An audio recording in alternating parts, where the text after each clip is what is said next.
So today I'm actually going to be telling you guys a story. A story that I'm hoping will help you guys see that this journey is not going to be a cakewalk. It's not going to be easy. There's going to be times when we're frustrated and discouraged.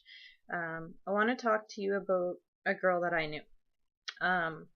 In January, everyone was making their New Year's resolutions, wanting to get in shape, and for a very long time she had been overweight, depressed, unhappy. She had no energy. So I talked to her and I said, let's make a plan.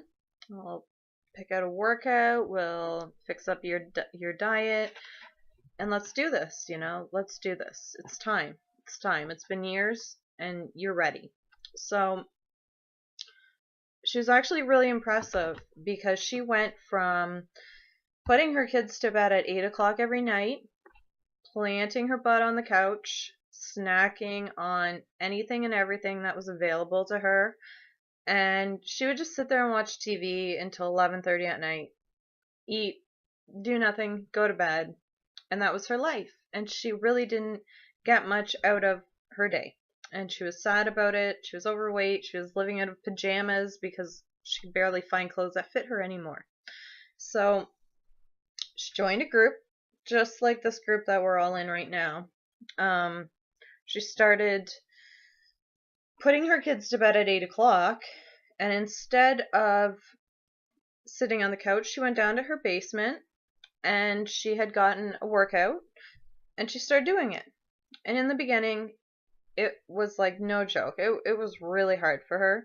She hadn't worked out in such a long time. She had been one of those people who never had to work out. So, she would get through 8-10 minutes and she would just be exhausted. She couldn't keep going. It was really hard for her, but she kept trying.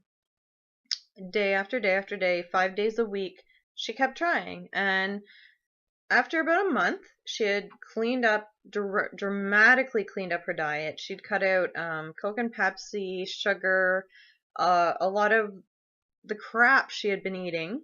She had managed to go from working out for, 8 to 10 minutes to finishing a 40-minute workout.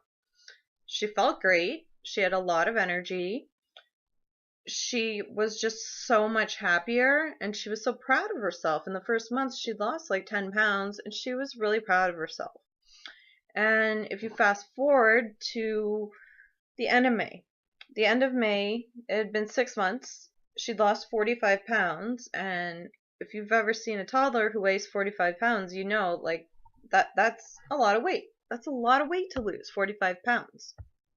And it was May, so everybody in the group she had joined was, talking about the results and how excited they were to go out and buy a new bikini, and they were doing Flex Fridays and showing their muscles, and everyone had really driven right through the challenge and kept going, and they had muscles and they had lost weight. So had she, but they had started in a different place, and she didn't really completely understand that. Most of the people in the group had 20 pounds to lose. She had a lot more to lose. And in the month of May, ironically, because everyone's talking about their bikinis and crop tops, and people wear crop tops, but whatever, they're skinny jeans and stuff, and she hit a plateau. She hit a plateau, and the weight wasn't coming off anymore. And she was just getting really sick and tired of every night doing her workout, eating well, drinking water instead of her Pepsi or Coke, but nothing was happening anymore, and everyone else was seeing results. So she would actually sit on the floor in her bedroom at night, and she'd look at all the clothes that she had so badly wanted to fit into at the end of the challenge, and she'd cry. She'd sit there and look at all her clothes and she'd cry. It emotionally had tore her apart that she hadn't lost a huge amount of weight to the point that she could wear the clothes she had wanted to. And, she was so sad. She was so depressed. Her energy had started to fall. She wanted to throw in the towel. She was done. She gave up. And that's what she did. By June 1st, she gave up. She was It's done. She didn't want to put the effort in anymore because she wasn't wearing a bikini. She just didn't feel like doing it anymore. It was too much effort. So in July, she had gone to visit family out of town, and ironically, a lot of those people hadn't seen her in such a long time that they were like, "Wow, man, you lost a lot of weight. You look awesome. You look so great. Like, how'd you do that?" And all these compliments, all these people telling her she looks great, it didn't even faze her. Like, it didn't even faze her. It didn't matter because she'd given up.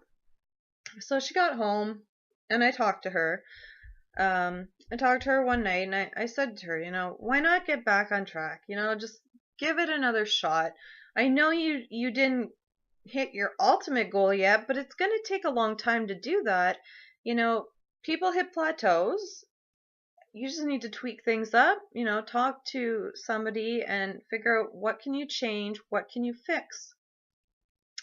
So she said, no, I'm done. Like, this is the size I'm probably going to be the rest of my life. And that's fine. I'm going to deal with that. That's who I am. She said there was no point.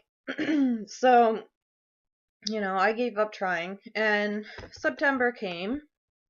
And in April the year before, after she'd lost 45 pounds, she had gone out and bought herself a size 12 jeans, which at the time was a huge accomplishment because before that she couldn't even go shopping and buy jeans in a regular store.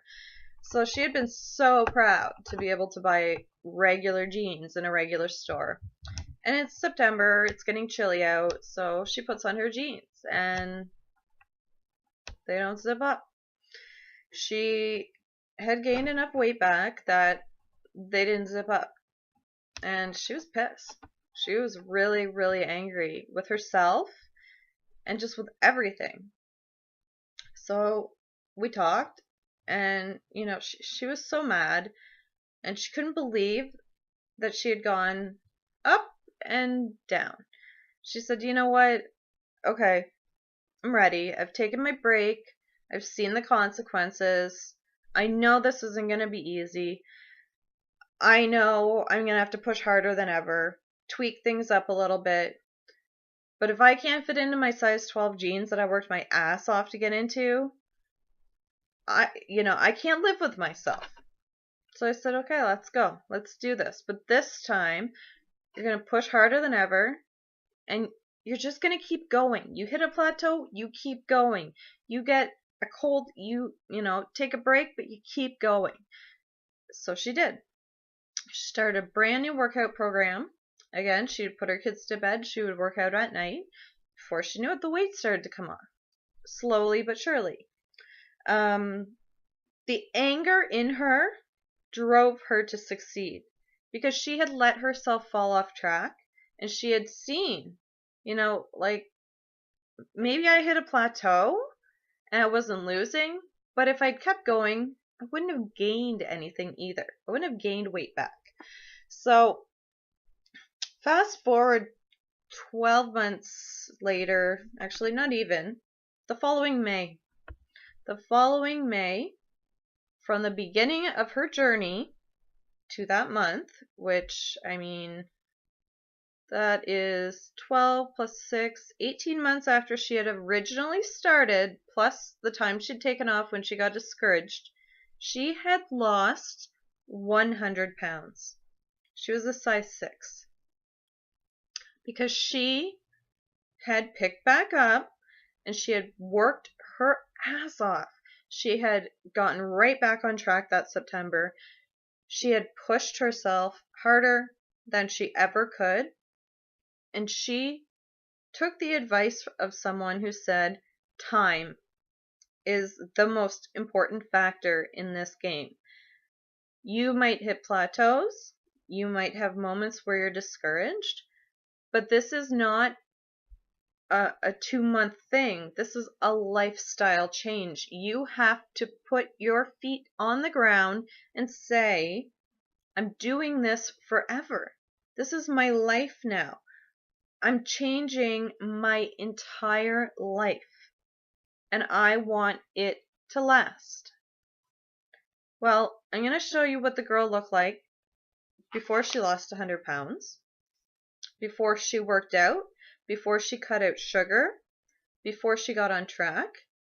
And today, she actually works with other people and coaches them and helps them to see that they can do it too. This is what she looked like when she originally started.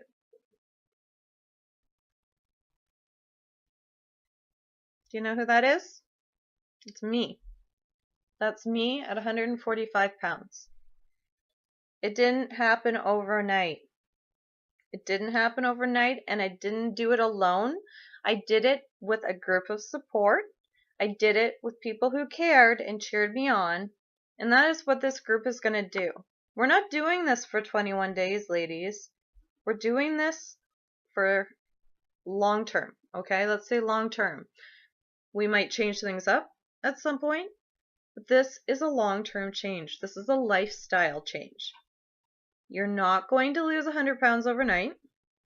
You're not going to lose 20 pounds overnight. You're going to have to sweat. You're going to have to cut things out of your diet that you don't want to. And when you hit a plateau, you need to find someone within this group, me, anyone, and talk it out. And put in some patience and say, I might not be losing, but I'm not gaining. As long as I stay on track, I'm not gaining. Because you can do this. I didn't think I could do this, but you can. And this is my final video, and I just want you all to remember what I just told you. Because I could have given up that September when I put on those jeans and they didn't fit me. I could have so easily said, you know, F this, I am done, back to Pajama City. But I didn't. I didn't. And all of you have that in you. It's almost like a Wizard of Oz thing. It really is. It's like, wow, I have my ruby slippers on all along. You guys do too. You guys all have ruby slippers on, okay? So a year from now, I hope that this whole group is still going strong, because time is what's going to matter at the end of the day. You have to put in the time. Long-term commitment.